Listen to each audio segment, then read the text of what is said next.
नमस्कार, जय माता दी। मन्नो ज़िंदगी यूट्यूब चैनल में आप सभी का स्वागत है। फ्रेंड्स, हम जानेंगे कुशाग्रहणी अमावस कब है और कुशा को धार्मिक कार्यों में धारण करने का क्या महत्व है। कुशा क्या होती है और कुशाग्रहणी अमावस का क्या महत्व है और ये है कब है। तो कुशाग्रहणी जो अमावस है वह भाद्रपद अमावस होती है।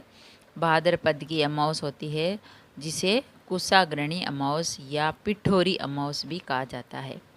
तो इस बार ये भाद्रपद मास की अमावस है 14 सितंबर को। तो अमावस्या की जो शुरुआत है वो 14 सितंबर की सुबह से 4:48 बजे से प्रारंभ होगी और 15 सितंबर को सुबह 7 बजे तक रहेगी। पिठोरी अमावस पर देवी दुर्गा समेत 64 देवियों की आटे की आकृति बनाकर पूजन करने का विधान है। 64 जो देवियां होती है तो आटे की बनाकर उनकी पूजा करने का विधान है। पिठोरी में पीठ शब्द का अर्थ है आटा होता है, जिसके कारण ही इसे पिठोरी अमावस भी कहते हैं। तो कुशाग्रहणी अमावस का महत्व है, इसका क्या महत्व है। तो कुशाग्रहणी अमावस्या के दिन पूजा पाठ करना, जप तप के साथ स्नान दान का बहुत ज़्यादा महत्व है। इस दिन व्रत और अन्य पूजन कार्य करने से पितरों की आत्मा को शांति प्राप्त होती है और अमावस्या तिथि के स्वामी हैं जो पितृदेव होते हैं। इसीलिए इस दिन पितरों की तृप्ति के लिए तर्पण और दान पुण्य का बहुत महत्व होता है। और धार्मिक कार्यों से इस अमावस को कुशग्रहणी करने एवं पूजा में कुश के प्रयोग का विशेष महत्व है। कुशाग्रहणी अमावस के दिन अनुष्ठान श्राद्ध करना, नदी में जाकर पितरों का तर्पण करना, नदी में जाकर स्नान करना और कुशा नामक जो घास होती है उसको उखाड़ कर घर लाते हैं और धार्मिक कार्यों में इसका प्रयोग करते हैं।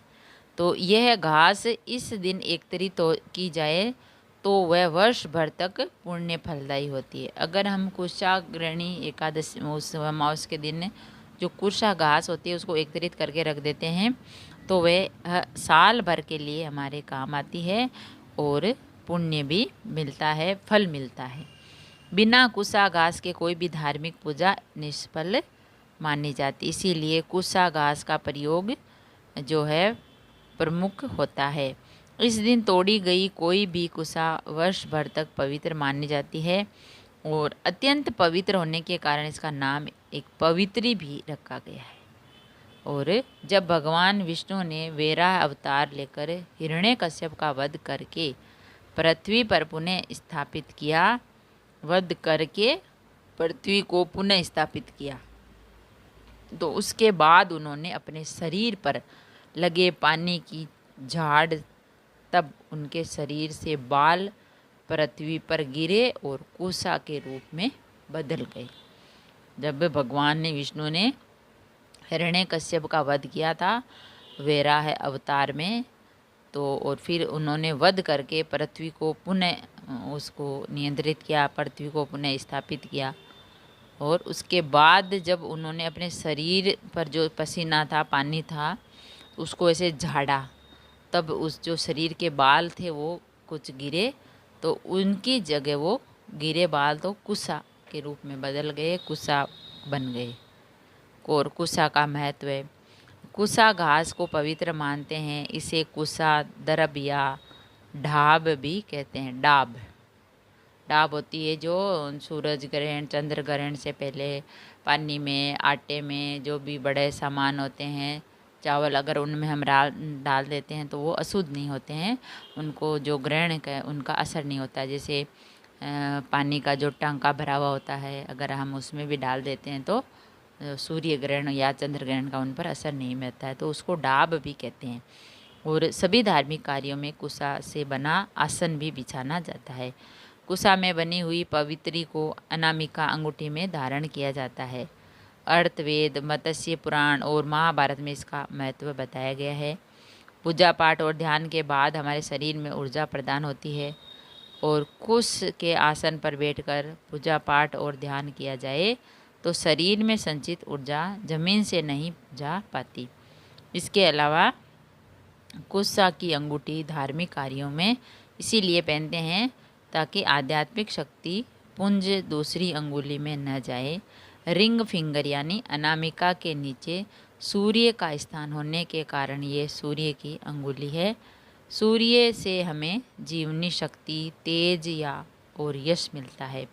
दूसरा कारण है इस ऊर्जा को पृथ्वी में जाने से रोकना भी है। पूजा पाठ के बाद यदि भूल से हाथ जमीन पर लग जाए तो बीच में कुशा आ जाती है और ऊर्जा की जो रक्षा होती है, इसीलिए कुशा की अंगूठी बनाकर हाथ में पहननी जाती है। तो फ्रेंड्स, हमने जाना जो कुशा ग्रहणी अमावस्या है वो 14 सितंबर को है। और कुशा का महत्व क्या है धार्मिक कार्यों में, कुशा यानी जो डाब होती है उसको ही कहते हैं, तो उसका ये अमावस्या के दिन क्या महत्व होता है, क्या करते हैं, इसके बारे में हमने आपको बताया। अगर वीडियो अच्छा लगा तो लाइक और शेयर ज़रूर करें। ऐसे ही और वीडियोज़ देखने के लिए, जानने के लिए, सुनने के लिए चैनल को सब्सक्राइब करें। थैंक यू, धन्यवाद।